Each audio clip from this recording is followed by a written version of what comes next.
นักฟุตบอลเขาต้องการอะไรสั่งอาหารแล้วนั่งโต๊ะรอได้นี่ไงเฮียเมสซี่แล้วก็โดโดแล้วก็เนย์มาร์มาดูกันว่าเขาต้องการกินอะไรอ่าเฟรนช์ฟรายน่าจะให้เฮียโดปะแล้วก็แฮมเบอร์เกอร์น่าจะเป็นเนย์มาร์แล้วก็ขนมปังไส้กรอกเฮียเมสซี่ใช่ไหมเอ้าไม่ใช่มาดูกันว่าพวกเขาสั่งอะไรเราจะต้องเสิร์ฟอาหารให้พวกเขาให้ถูกต้องมาดูกันว่าพี่จะเสิร์ฟอาหารให้พวกเขาให้ถูกต้องได้หรือเปล่าก่อนรับชมฝากกดไลค์กดติดตามเพื่อเป็นกำลังใจด้วยนะครับทุกคนคนแรกเฮียเมสซี่นี่ไงเขาสั่งเฟรนช์ฟรายแล้วก็เป๊ปซี่สั่งแล้วก็มานั่งรอที่โต๊ะได้คนต่อไปโดนี่ไงเขาสั่งพิซซ่าแล้วก็เนย์มาร์เขาสั่งขนมปังไส้กรอกนี่ไงเฮียเมสซี่เขาสั่งเฟรนช์ฟรายแล้วก็เป๊ปซี่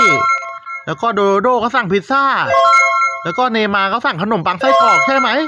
เรียบร้อยเสิร์ฟอาหารให้พวกเขาถูกต้องแล้วฝากกดไลค์กดติดตามด้วยนะครับทุกคน